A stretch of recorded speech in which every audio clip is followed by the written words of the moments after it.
আল্লাহর পয়গম্বর রাস্তা দিয়ে রওয়ানা। আল্লাহর পয়গম্বর জনাবে রাসূলুল্লাহ সাল্লাল্লাহু আলাইহি ওয়াসাল্লাম পথের মধ্যে আল্লাহর পয়গম্বরের প্রিয় সাহাবী হযরত আবু হুরায়রার সাথে সাক্ষাৎ হয়ে গেল। আবু হুরায়রার সাথে দেখা হয়ে গেল। আল্লাহর পয়গম্বর ডাক দিয়া কয়, আবু হুরায়রা কি করো? আবু হুরায়রা ডাক দিয়া কয়, ও মায়ার নবী আমার, গাছের চারা রোপণ করি গো নবী, গাছের চারা রোপণ করি। আল্লাহর পয়গম্বর ডাক দিয়া কয়, আবু হুরায়রা এমন একটা উত্তম গাছের চারার কথা বলে দিবনি, এমন একটা উত্তম গাছের কথা বলে দিবনি। আবু হুরায়রা ডাক দিয়া কয়, মায়ার নবী আমার, জলদি বলেন গো নবী, কি গাছের চারা? আল্লাহর পয়গম্বর ডাক দিয়া কয়, আবু হুরায়রা এই দোয়াটা যদি পড়তে পারো, সুবহানাল্লাহ আলহামদুলিল্লাহ আল্লাহু আকবার লা ইলাহা ইল্লাল্লাহু আল্লাহু আকবার। আবু হুরায়রা এই দোয়া পড়তে দেরি হবে, আল্লাহ পাক রব্বুল আলামিন এক একটা তসবির বিনিময় জান্নাতের মধ্যে এক একটা ফলের গাছ লাগাইতে দেরি করবে না। জোরে কোন সুবহানাল্লাহ। এরে নবীর আশিক উম্মতের দল, জিকিরের দাম এত বেশি, জিকিরের দাম এত, জিকিরের মর্যাদা যদি আমরা বুঝতাম তাহলে আমরা জিকির ছাড়া বসে থাকতে পারতাম না রে বাবা, সময় কাটাইতে পারতাম না।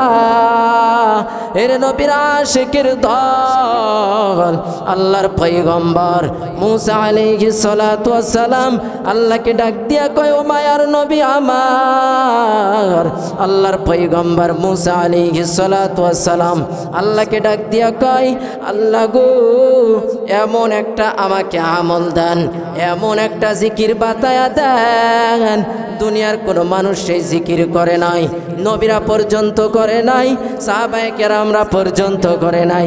এমন একটা জিকির বাতায়া দেন যেই জিকির নবীরাও করে নাই, যেই জিকিরের দ্বারা, যেই জিকির করার দ্বারা, আমল করার দ্বারা আপনার পিয়ারা গোলাম হইতে পারি, আপনার পিয়ারা বান্দা হইতে পারি। এর নবীর আশিকের দল। এবার আল্লাহ ডাক দিয়া কই, এরে মুসা পয়গম্বর পড়ো লা ইলাহা ইল্লাল্লাহ। এরে নবীর আশিক উম্মতের দল, জিকিরের দাম এত। পয়গম্বর মুসা আলাইহিস সালাতু ওয়াস সালাম পথ চলতেছেন, আল্লাহর পয়গম্বর জঙ্গলের পাশ দিয়া যাইতেছেন। আল্লাহর পয়গম্বরের কানে আওয়াজ আসতেছে, কে জানি আমার মাওলার নামে জিকির করে। কার নামে জিকির করে? কে নামে আমার আল্লাহর নামে জিকির করে? আমার আল্লাহর পিয়ারা বান্দা, আমার আল্লাহর নবীর আশিক আমার আল্লাহর নামে জিকির করে। এবার কানে আওয়াজ পাইতেছে, ডানে তাকায় দেখি কাউকে দেখা যায় না, বামে তাকায় দেখি কাউকে দেখা যায় না, সামনে পিছনে তাকায় দেখি কাউকে দেখা যায় না। এবার মায়ার নবী সামন দিকে আগায়া যায়, ওই আওয়াজটা ফলো করিয়া করিয়া সামন দিকে আগায়া যায়। আল্লাহর পয়গম্বর মুসা তাকায়া তাকায়া দেখতেছে বিশাল বড় একটা মৌমাছির চাক দেখা যায়, ওখান থেকে জিকিরের আওয়াজ আসতেছে, ওখান থেকে আল্লাহর আশিক আমার আল্লাহর নামে জিকির করতেছে। এর নবীর আশিকের দল, ও যুবক ভাইরা, ও বৃদ্ধ বাবারা, এর পর্দার অন্তরালের মা, এবার আওয়াজ ফলো করিয়া যখন চলে গেলেন, আল্লাহর পয়গম্বর মুসা ডাক দিয়া কয়, এ আল্লাহর বান্দা তুই কার নামে জিকির করো? বলে আল্লাহর নামে জিকির করি। কতদিন পর্যন্ত? এখানে তুই আল্লাহর নামে জিকির করো। আল্লাহর বান্দা ডাক দিয়া কয়, ভাই আপনি কে আমি চিনি নাই, আপনার পরিচয় আমি জানি না, আপনি কি, কিন্তু আমি মাওলার নামে জিকির করি। 1 বছর 2 বছর নয়, 400 বছর পর্যন্ত আমার মাওলার নামে জিকির করি। জোরে কোন সুবহানাল্লাহ। এর নবীর আশিকের দল। এবার আল্লাহর পয়গম্বর ডাক দিয়া কয়, ভাই তুমি যে 4 400 বছর পর্যন্ত আল্লাহর নামে জিকির করো, তুমি কি ঘুমাও না? তুমি কি খানা খাও না? তুমি কি স্থির থাকো না? তোমার কি সংসার নাই? আল্লাহর বান্দা ডাক দিয়া কয়, ভাই আপনার পরিচয় আমি জানি না, কিন্তু আমি 400 বছর যে আল্লাহর জিকির করি, আমার খিদা নিবারণ হয়ে যায়। জোরে কোন সুবহানাল্লাহ। আমি কিছুই খাই নাই। এবার পয়গম্বর মুসা ডাক দিয়া কয়, ভাই তোমার কি মনের তামান্না কিছু নাই? মনের বাসনা কিছু নাই? তোমার কি মনের আশা কিছু নাই? এই কথা বলার পর এবার ডাক দিয়া কয়, আমার দুটা মনের তামান্না ছিল। কয়টা মনের তামান্না? জলদি বলেন, কয়টা মনের তামান্না? বলে দুইটা মনের তামান্না। বলে জলদি বলেন, এক নাম্বার কি? বলে এক নাম্বার হলো এই জামানার পয়গম্বর মুসাকে আমি দেখতে চাই। জোরে কোন সুবহানাল্লাহ। পয়গম্বর মুসা চিন্তার মধ্যে পড়ে গেলেন, আমি যদি আমার পরিচয় দিয়া দেই তাহলে কিন্তু, পরিচয় দিয়ে দিলে তাহলে তো আমাকে দেখে ফেললো না, পরিচয় দেওয়া যাবে না, দ্বিতীয় প্রশ্নের কথা বলবে না। এবার পয়গম্বর মুসা বলে, দ্বিতীয় নাম্বার কি মনের তামান্না? বলে দ্বিতীয় নাম্বার হলো আমি এক গিলাস ঠান্ডা পানি পান করতে চাই। জোরে কোন সুবহানাল্লাহ। এবার পয়গম্বর মুসা ডাক দিয়া কয়, ভাই একটু অপেক্ষা করো, কিছুক্ষণের ভিতরে মনের তামান্না পূরণ করতেছি। এবার আল্লাহর পয়গম্বর মুসা আলাইহিস সালাতু ওয়াস সালাম আর দেরি করে নাই, পাহাড়ি অঞ্চলে চলে গেলেন ঝর্ণা থেকে পানি আনার জন্য। পয়গম্বর মুসা পানি আনার জন্য গেছি, পানি আনার পর জঙ্গলের মধ্যে হাজির হয়ে গেছি। পয়গম্বরটা তাকায়া তাকায়া দেখতেছি ওই আল্লাহর বান্দা আর ওখানে নাই, জমিনের মধ্যে কে জানি তারে কতল করে ফেলেছি, রক্তাক্ত করে ফেলেছি। পয়গম্বর মুসা এবার রাগান্বিত হয়ে গেল, কে রে, কে তারে কতল করে ফেললো? এই আল্লাহর বান্দার মনের তামান্না দুইটা ছিল, মনের তামান্না তো পূর্ণ হলো না। এবার এভাবে বলতেছি, সামনে তাকায়া দেখি একটা জঙ্গলের ভিতর দিয়ে একটা বাঘ লড়ায়া লড়ায়া আসতেছি। এবার আল্লাহর পয়গম্বর রাগান্বিত হয়ে গেছে, একটা লাঠি নিয়ে তারা আঘাত করতে যাবে। এবার গায়েবী আওয়াজ, আল্লাহ ডাক দিয়া কই, রে মুসা ওই বাঘকে আঘাত করবি না, কারণ তারে বাঘ কতল করে নাই, তারে আমি আল্লাহ হুকুম দিয়েছি, আমি আল্লাহ আদেশ দিয়েছি, আমি আল্লাহর আদেশে তাকে কতল করে ফেলছি। এবার পয়গম্বর মুসা ডাক দিয়া কয়, ও দয়ার মালিক, আপনার পিয়ারা বান্দা, আপনার আশেকের তো দুইটা মনের তামান্না ছিল, মনের আশা দুইটা ছিল, পূরণ তো হলো না। বলে পয়গম্বর মুসা, আপনাকে তো দেখছি দ্বিতীয় নম্বর মনের তামান্না এক গিলাস পানি পান করা, কিন্তু এই পর্যন্ত তার হায়াত ছিল, এই পর্যন্ত তার হায়াত ছিল, আমি এই পর্যন্ত তার হায়াত রেখেছিলাম, সে এখানেই মৃত্যুবরণ করবে, কিন্তু আমি দুনিয়ার কোনো পানি পান করাবো না। আমি আল্লাহ ওই জান্নাতের ঝর্ণার পানি আমি আল্লাহর নিজের কুদরতি হাত দিয়া পানি পান করা দেব। জোরে কোন সুবহানাল্লাহ। তাহলে জিকির করার দরকার আছে না নাই? জিকির করব তো। জিকিরের দাম কম না বেশি? জিকিরের দাম কম না বেশি? হযরত আবু হুরায়রা রাদিয়াল্লাহু তাআলা আনহু থেকে হাদিসটি বর্ণনা করা হয়, আল্লাহ তাআলা আরশের সামনে একটা নূরের খুঁটি তৈরি করেছেন। কিসের খুঁটি? নূরের খুঁটি তৈরি করেছেন। ওই নূরের খুঁটিটা নড়ে না, নড়ে না, ডানেও যায় না, বামেও যায় না। কিন্তু দুনিয়ার জমিনে কোনো আল্লাহর বান্দা যখন মাথা নাড়ায় নাড়ায় মাওলার নামে জিকির করে, ওই আল্লাহ তাআলার আরশের খুঁটিটাও নাচানাচি শুরু করে দেয়। চিল্লা এখন সুবহানাল্লাহ। আল্লাহ তাআলার আরশের খুঁটিটা দোলাদুলি শুরু করে দেয়। চিল্লা এখন সুবহানাল্লাহ। এবার আল্লাহ ডাক দিয়া কয়, আরশের খুঁটি তুমি কেন নড়ো? আরশের খুঁটি জবাব দিয়া বলে, আল্লাহ গো, ওই যে দুনিয়ার জমিনে আপনার এক বান্দা মাথা নাড়ায়া নাড়ায় আপনার নাম জিকির করতেছি, আমি আপনার গোলাম হয়ে আপনার বান্দার জিকির দেখে আমি কিভাবে ধৈর্য ধারণ করি, এই জন্য তার মাথার সাথে মাথাটা নাড়ায়া আমি আরশের খুঁটি আপনার নামে জিকির করতেছি। সুবহানাল্লাহ। তাহলে জিকিরের দাম কম না বেশি? আল্লাহ তাআলা ডাক দিয়া বলে, আরশের খুঁটি তুমি কি জিকির বন্ধ করবা না? তুমি কি থামবা না?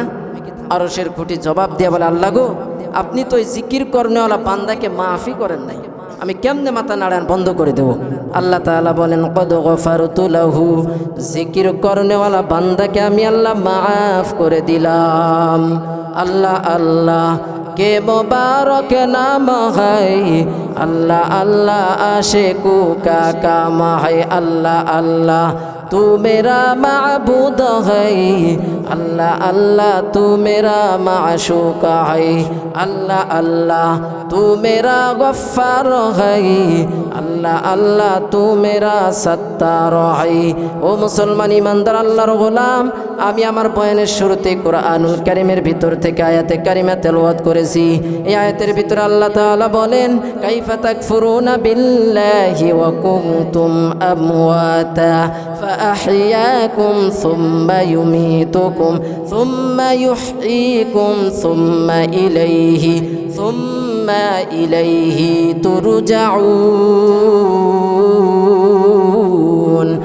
কালামে জিন্দা কুরআনে হাকিম হিকমতে উলায়া জালাসত কদিম জামিউল আলম ফিল কুরআনে হাকিম তাকাসুরত আনকা আফহামুর রিজালিন বাকা কুরআ কালামুল্লাহ বসন কদিমাস্তি নইনু। ও মুসলমান ইমানদার আল্লাহর গোলাম, আল্লাহ তাআলা বলেন, কাইফা তাকফুরুনা বিল্লাহ, ও বিশ্ব জগতের মানুষ, তোমরা কিভাবে আমি আল্লাহর সাথে কুফরি করো, কিভাবে নাফরমানি করো, কিভাবে নিয়ামতের অকৃতজ্ঞ হও। ওয়া কুনতুম আমওয়াতা, অথচ তোমরা মৃত ছিলে, তোমাদের কোনো নাম নিশানা ছিল না, তোমাদের কোনো অস্তিত্ব ছিল না। বলেন, আমাদের কোনো নাম নিশানা ছিল নি? এই দুনিয়ার জমিনে আসার আগে আমাদের কোনো নাম নিশানা ছিল? জলদি বলেন, আমাদের কোনো নাম নিশানা ছিল? আমাদের কোনো অস্তিত্ব ছিল? না না, আমাদের কোনো নাম নিশানা ছিল না, আমাদের কোনো অস্তিত্ব ছিল না। বলেন, দুনিয়াতে আসার আগে আপনার আমার মা বাবা জানতেন এমন একজন সন্তান দুনিয়াতে আসবে আমাদের ঘরে? আপনি আমি জানতাম নি? বলেন, আপনি আমি জানতাম? ফাআহইয়াকুম, অতঃপর আমি আল্লাহ তোমাদেরকে সুন্দর একটা জীবন দিলাম, দুনিয়াতে পাঠাইলাম। দুনিয়ার জীবন শেষ নয়। সুম্মা ইউমীতুকুম, আবার তোমাদেরকে মরতে হবে। সুম্মা ইউহয়ীকুম, এই মরাটাই শেষ নয়, আবার তোমাদেরকে জীবিত করা হবে রে বাবা। ওই জীবিত কইরা আবার তোমাদেরকে ছেড়ে দেওয়া হবে না।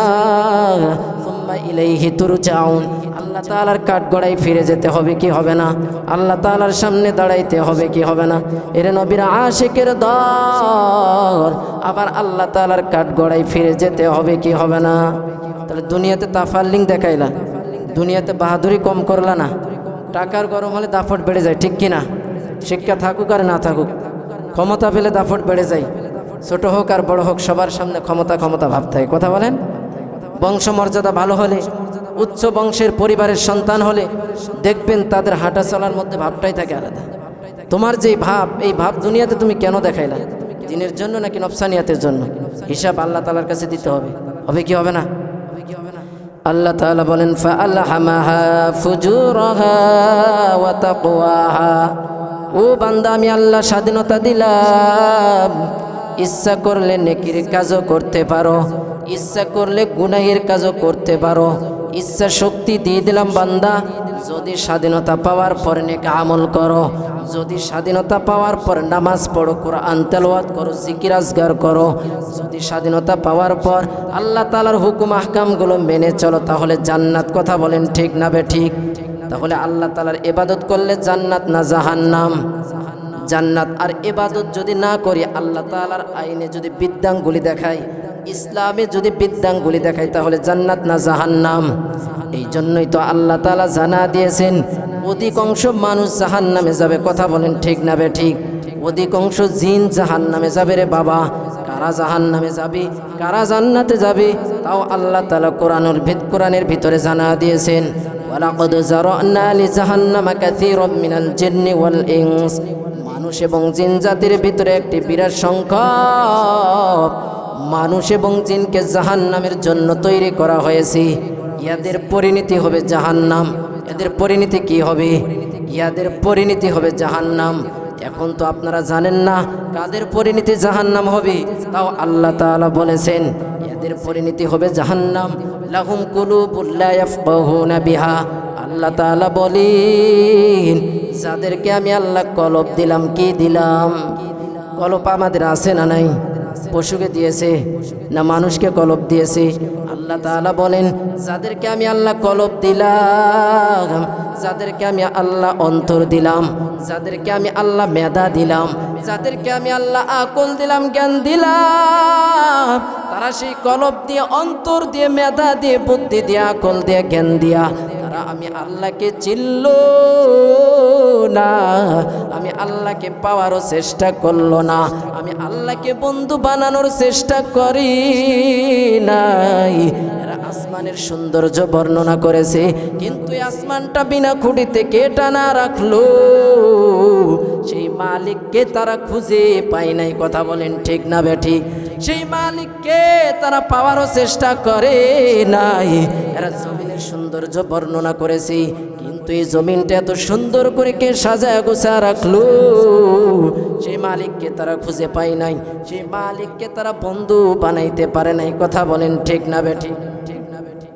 আল্লাহ তাআলা অপর আয়াতে বলেন, ওয়ালাহুম আ'ইনুন লা ইবসিরুনা বিহা, ইয়াদেরকে আমি আল্লাহ চক্ষু দিলাম। কি দিলাম? জলে বলেন কি দিলাম? ইয়াদেরকে আমি আল্লাহ চক্ষু দিলাম। এই চক্ষু দিয়ে যা দেখার কথা বললাম তা তারা দেখে নাই। এই চোখের উল্টাটা করেছে রে বাবা। এই চক্ষু দিয়া মায়ের দিকে তাকাইবি, এই চক্ষু দিয়া বাবার দিকে নেক নজরে তাকাইবি। মা বাবার দিকে যদি এই চক্ষু দিয়া নেক নজরে বান্দা তাকাই, আল্লাহ তাআলা কবুল হজের সওয়াব তার আমলনামায় দান করবে। জোরে কোন সুবহানাল্লাহ। এই চক্ষু দিয়া কাবার দিকে তাকাইবে, সন্তানের দিকে তাকাইবে, কিন্তু তারা উল্টাটা করেছে। কথা বলেন ঠিক না বেঠিক? চোখের জেনা করেছে। আল্লাহ তাআলা বলেন, ওয়ালাহুম আযানুল লা ইয়াসমাউনা বিহা, ইয়াদেরকে আমি আল্লাহ দুইটা কান দিলাম, যা শোনার কথা বললাম তা তারা শোনে নাই। এদের হালত কি? উলাইকা কাল আনআম, ইয়ারা হলো চার পাওয়ালা জানোয়ারের মতো। কারা চার পাওয়ালা জানোয়ারের মতো? যারা নামাজ পড়ে না, আল্লাহর ইবাদত করে না, আল্লাহর ইবাদত বন্দি করে না, যারা পীর মানে না, যারা আল্লাহর ওলিকে মানে না, যারা উলামায়ে কেরামদের সাথে বিরোধিতা করে, যারা আল্লাহর আইন নিয়ে বিরোধিতা করে, তাদের কথা বলেছে। তাদের জন্য কি? এরা জানোয়ারের মতো, চার পাওয়ালা কি? জানোয়ারের মতো, পশুর মতো। শুধু তাই না, বাল হুম আদল, উলাইকা হুমুল গাফিলুন, এরা চতুষ্পর জীবজন্তুর চাইতে নিকৃষ্ট। এদের কোনো দাম নাই। এদের কোনো দাম আছে? আছে? যখন এক সময় এই পৃথিবী ধ্বংস হয়ে যাবে, ওই সময় আমরা সকলে কিয়ামতের ময়দানে দাঁড়াবো না? কিয়ামতের ময়দানে যখন আল্লাহ তাআলা আমাদেরকে দাঁড় করাবেন, আল্লাহ তাআলা কয়টা প্রশ্ন করবেন? 5টা প্রশ্ন। তার মধ্যে 1 নাম্বার হলো আন উমারিহি ফিমা আবানা। আল্লাহ তাআলা বলবে, বান্দা তোমার জীবনটা তুমি কোন কাজে ব্যয় করেছো? তোমার জীবনটা কোন কাজে কাটাইছো? সর্বপ্রথম এই হিসাবটা হবে। সর্বপ্রথমে এটা প্রশ্ন করবে। কি করবে? জীবনটা কোন কাজে ব্যয় করেছো? ওই সময় যদি বলো, আল্লাহ আমি খাইছি আর ঘুমাইছি, ফসল ফেলাইছি আর দুনিয়াতে জিন্দেগি কাটাইছি, ওই সময় যদি আল্লাহ জবাব দিয়ে বলে, জানোয়ারও তো খাই আর ঘুমাই, জানোয়ারও তো নামাজ পড়ে না, জানোয়ারও তো ইবাদত করে না, তাহলে ও বেনামাজি নাফরমান, তোমার মধ্যে আর জানোয়ারের মধ্যে ব্যবধান কি বলেন? আমার আপনার মধ্যে আর জানোয়ারের মধ্যে ব্যবধান কি? যারা নামাজ পড়ে না। নবীজির হাদিস, আন জাবির রাদিয়াল্লাহু তাআলা আনহু قال قال رسول الله صلى الله عليه وسلم يقول بين الرجل وبين الكفر ترك الصلاة। আল্লাহ নবী বলতেছেন, জাবির রাদিয়াল্লাহু তাআলা আনহু থেকে হাদিসটি বর্ণনা করা হয়। আল্লাহ নবী বলতেছেন, ও সাহাবায়ে কেরাম, মুমিন আর মুনাফিকদের মধ্যে ব্যবধান কি, পার্থক্য কি? আল্লাহর পয়গম্বর বলতেছেন, এদের মধ্যে পার্থক্য হলো নামাজ তরক করা। কি তরক করা? নামাজ তরক করা। আজকে পারিবারিক জীবন থেকে শুরু করে রাষ্ট্রীয় পর্যন্ত, সংসদ পর্যন্ত দেখেন নামাজ নাই। কথা বলে নামাজ আছে? নামাজ আছে, কারণ আমাদের নেতা কেতারা নামাজ পড়ে না। ঠিক কিনা? যদি নেতা কেতারা নামাজ পড়তো, এমপি মন্ত্রী নামাজ পড়তো, তাহলে নামাজ প্রতিষ্ঠা হতো, নামাজ কায়েম হতো। কথা বলেন? নামাজ কায়েম হলে পারিবারিক জীবন থেকে শুরু করে রাষ্ট্রীয় পর্যন্ত নামাজি হয়ে যেত। কথা বলেন ঠিক কিনা? মসজিদে মুসল্লি ভরপুর হয়ে যেত। কথা বলেন? মসজিদে আর মানুষ আর বাড়িতে ঘুমাইতে পারতো না, মসজিদে যায় নামাজ আদায় করতো, কারণ নামাজ প্রতিষ্ঠা নাই। অথচ আল্লাহ তাআলা বলেন, আল্লাযীনা ইম্মাক্কান্নাহুম ফিল আরদি আকামুস সালাতা ওয়া আতাউজ যাকাতা ওয়া আমারু বিল মা'রুফি ওয়া নাহাউ আনিল মুনকার ওয়ালিল্লাহি আকিবাতুল উমুর। আল্লাহ তাআলা বলেন, ও পয়গম্বর, আপনি আপনি আপনার উম্মতদেরকে জানায়া দেন, যদি আমি আমার ইমানদার বান্দা বান্দিদেরকে যদি রাষ্ট্র ক্ষমতার মালিক বানায়া দিতাম, রাষ্ট্রের চেয়ার যদি আমি আল্লাহ দান করতাম, আমি আল্লাহ যদি তাদেরকে এমপি মন্ত্রী মিনিস্টার বানাইতাম, তাহলে সর্বপ্রথম তারা নামাজ কায়েম করবে। কি কায়েম করবে? নামাজ কায়েম করবে, নামাজ প্রতিষ্ঠা করবে এবং যাকাত আদায় করবে, সৎ কাজের আদেশ করবে, অসৎ কাজ থেকে নিষেধ করবে। কথা বলেন ঠিক না ঠিক? আজকে যদি মেম্বার থেকে শুরু করে এমপি মন্ত্রী প্রধানমন্ত্রী পর্যন্ত যদি নামাজ কায়েম করত, নামাজ প্রতিষ্ঠা করত, যাকাত আদায় করত, যাকাতের কথা বলতো, সৎ কাজের আদেশের কথা বলতো, অসৎ কাজ থেকে নিষেধের কথা বলতো, তাহলে এই বাংলার জমিন শান্তি পরিণত হয়ে যাইতো। কথা বলেন ঠিক না ঠিক?